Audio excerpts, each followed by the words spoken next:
Hello students, कैसे हो आप लोग। I hope you are doing well. हमने पिछली कक्षाओं में सीखा कि हम कैसे एचसीएफ एलसीएम निकालते हैं, है ना। इसके साथ हमने अभाज्य गुणनखंड विधि से गुणनफल निकाले, कई गुणनखंड निकाले। अब हम पढ़ने वाले हैं अपरिमेय संख्याओं का पुनर्भ्रमण।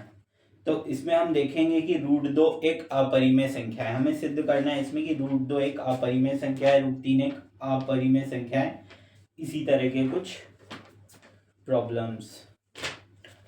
चलो थोड़ा सा पढ़ लेते हैं इसको। कक्षा 9वीं में आपको अपरिमेय संख्याओं एवं उनके अनेक गुणों से परिचित कराया गया था। आपने इसके अस्तित्व के बारे में अध्ययन किया तथा यह देखा कि किस प्रकार परिमेय और अपरिमेय संख्याएं मिलकर वास्तविक संख्याएं बनाती है। आपने यह भी सीखा था कि संख्या रेखा पर किस प्रकार अपरिमित संख्याओं के स्थान निर्धारित करते हैं। तथापि हमने यह सिद्ध नहीं किया था कि ये संख्याएं अपरिमेय हैं। इस अनुच्छेद में हम सिद्ध करेंगे कि √3, √2, √5 व्यापक रूप से अपरिमेय, जहां p एक अभाज्य संख्या है ना। इसके लिए क्या होता है कि जो अभाज्य संख्या होती है ना, वही अपरिमेय संख्या, मतलब जिसके ऊपर अभाज्य संख्या हो और जिसके ऊपर कड़ी लगी रहे, है ना, तो वो सभी क्या होती है, अभाज्य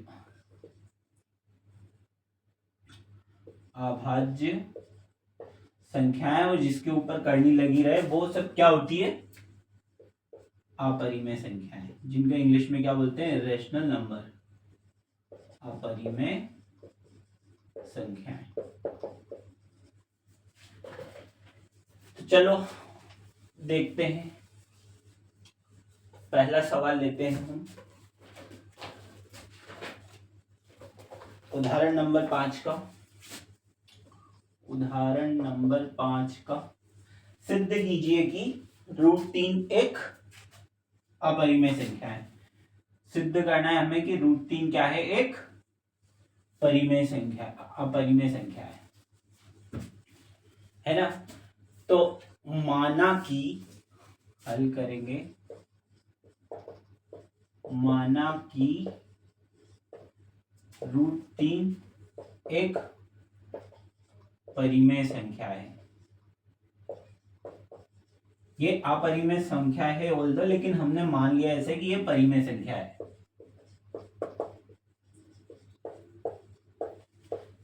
तब अगर कोई भी संख्या परिमेय संख्या होती है तो उसे हम क्या करते हैं, p/q के रूप में लिख सकते हैं, है ना। p/q के रूप में लिख सकते हैं, जहां q is not equal to 0। अगर बीच नीचे 0 आ जाएगा तो संख्या अनंत हो जाएगी। इसलिए किसी भी संख्या के जो हर जो होता है वो कभी भी 0 नहीं होता। तो परिमेय संख्या है तो इसे p/q के रूप में लिख सकते हैं, है ना। p/q is equal to √3।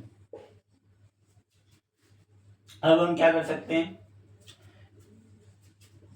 p बराबर लिख सकते हैं q√3, है ना, q√3। अब दोनों पक्षों में वर्ग करने पर, दोनों पक्षों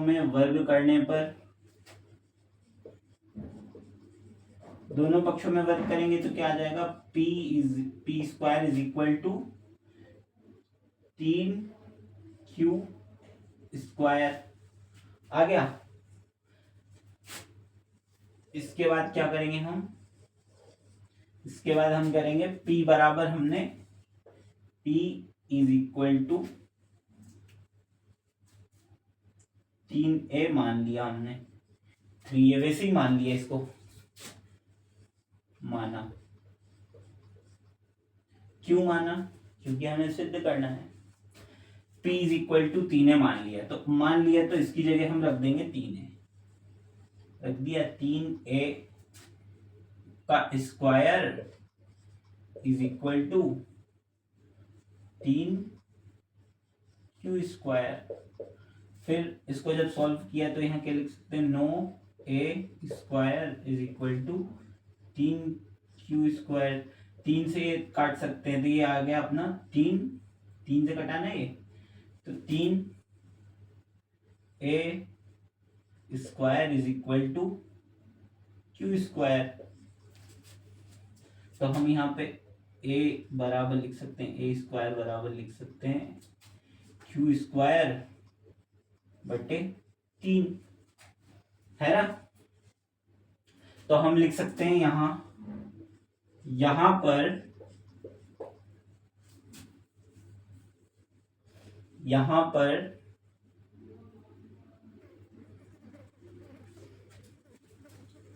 यहां पर तीन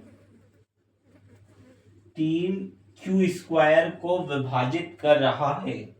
यहां पर 3 क्यू स्क्वायर को विभाजित कर रहा है, इसलिए 3 क्यू को भी विभाजित करेगा। जो क्यू, ये क्यू स्क्वायर को विभाजित कर रहा है तो क्यू को भी विभाजित करेगा, है ना। क्यू स्क्वायर को विभाजित कर रहा है, इसलिए क्यू को भी 3 से विभाजित करेगा। ठीक है, 3 से विभाजित करेगा। अब 3 से विभाजित करेगा, इसका मतलब क्या, इसलिए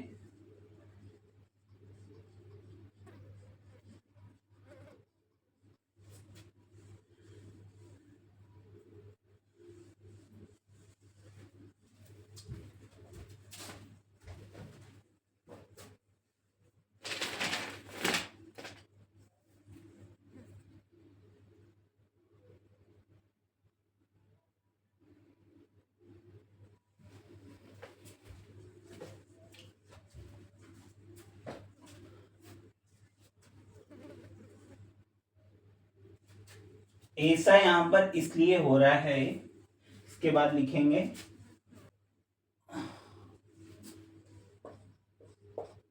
ऐसा इसलिए हो रहा है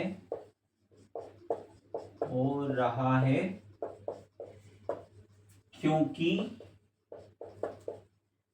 हमने एक गलत कल्पना कर ली।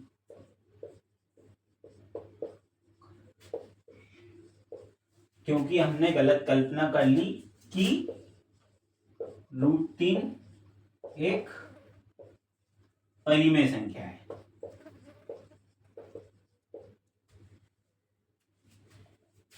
इसलिए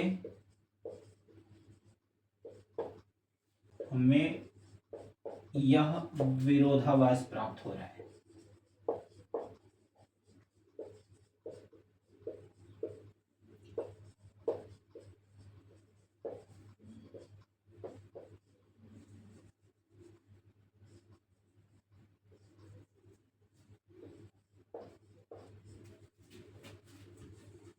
ऐसा इसलिए हो रहा है क्योंकि हमने एक गलत कल्पना कर ली थी कि √3 एक परिमेय संख्या है, इसलिए हमें यह विरोधाभास प्राप्त हो रहा था, है ना। अतः निष्कर्ष, √3 एक अपरिमेय संख्या है।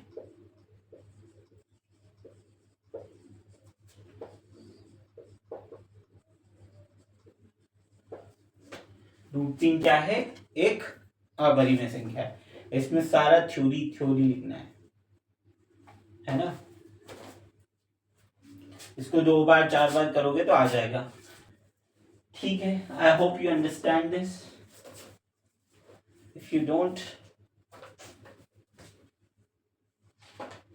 Okay, let's come to the next question. सिद्ध कीजिए कि 5 एक अपरिमेय संख्या है। वो इसी प्रकार है हमारी प्रश्नावली से, जो पहला प्रश्न है इसी प्रकार है सेम। दूसरा प्रश्न है, सिद्ध कीजिए कि 3 प्लस, दूसरा जो सवाल है, सिद्ध कीजिए कि 3 प्लस 2√5 एक अपरिमेय संख्या है ना। तो फिर से वही लिखेंगे, माना कि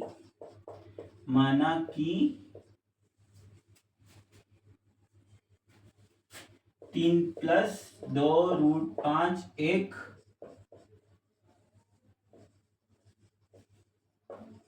परिमेय संख्या है। तब क्या होगा, जब ये एक परिमेय संख्या है तब 3 plus 2√5 is equal to P/Q।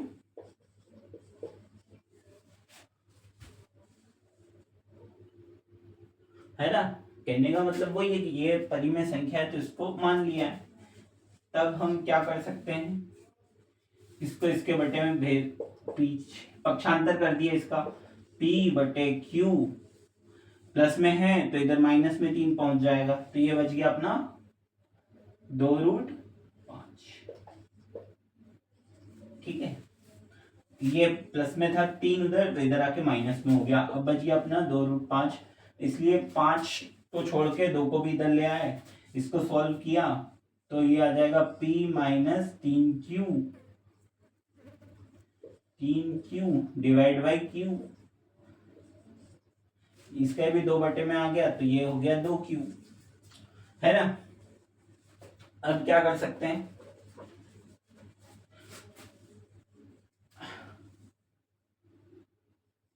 हमें पता है कि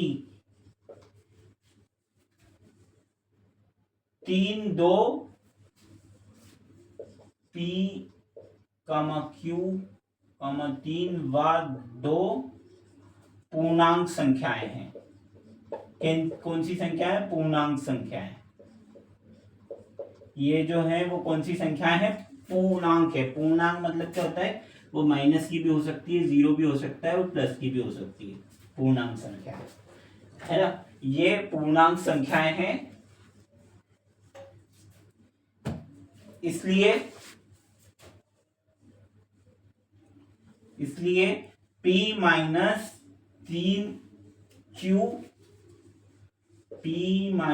3q बटा 2q एक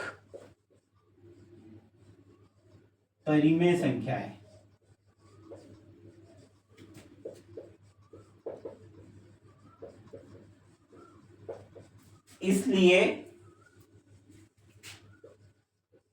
इसलिए √5 भी एक परिमेय संख्या है।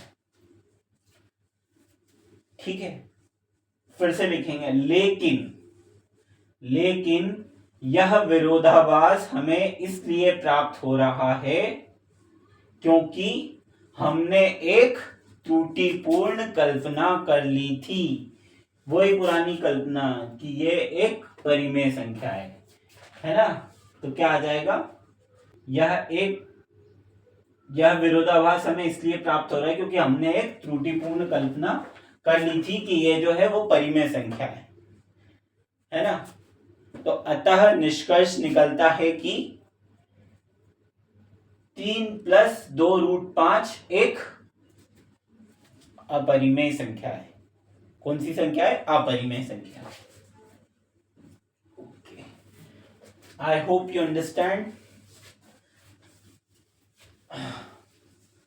मैं आपको नोट्स डिस्क्रिप्शन में दे दूंगा या फिर आपको व्हाट्सएप के चैनल पे मिल जाएंगे। ओके, अब आते हैं तीसरे सवाल पे। तीसरे का हम एक सवाल कर लेते हैं 7√5 वाला, दूसरा तीसरे का जो दूसरा है वो सिद्ध कीजिए कि 7√5 एक अपरिमेय संख्या है। कौन सी, 7√5 एक अपरिमेय संख्या है। तो फिर से लिखेंगे, माना कि 7√5 एक परिमेय संख्या है। इसको अपन ने परिमेय संख्या मान लिया। तब क्या करेंगे, 7√5 = p/q। जिसे हमने इसको मान लिया उसे p/q के रूप में लिख सकते हैं। तो फिर क्या करेंगे, √5 = p/7q, है ना। अब यहां पे हमने देख लिया p7q जो भी है, ये सब क्या है, p यहां लिखेंगे p7q सभी पूर्णांक संख्याएं हैं। p7q सभी पूर्णांक संख्याएं हैं, इसलिए यह एक परिमेय संख्या है। क्योंकि जो पूर्णांक संख्या होती है वो बटे के रूप में ही तो रहती है। पूर्णांक संख्या जैसे ये p बराबर अपना 5 हो गया, q बराबर 2 हो गया, है ना, q बराबर 2 हो गया, ये अपन ने माना ही है, तो इसको अपन 5/14 लिख सकते हैं। तो ये क्या है, परिमेय संख्या है। इसी तरह है ना, p 7q सभी पूर्णांक संख्याएं हैं, इसलिए रूट p/7q एक परिमेय संख्याएं हैं, इसलिए √5 भी एक परिमेय संख्या होगी। √5 भी कौन सी संख्या होगी, परिमेय संख्या। अगर ऐसा है तो √5 भी कौन सी संख्या होगी, परिमेय संख्या। तो यह विरोधाभास हमें किस लिए प्राप्त हो रहा है, यह विरोधाभास हमें इसलिए प्राप्त हो रहा है क्योंकि हमने एक त्रुटिपूर्ण कल्पना कर ली थी, है ना, त्रुटिपूर्ण कल्पना कर ली थी, क्योंकि 7√5 बराबर हमने p/q मान लिया था कि यह एक परिमेय संख्या है, जबकि यह एक अपरिमेय संख्या है। अतः निष्कर्ष निकलता है कि 7√5 एक अपरिमेय संख्या है।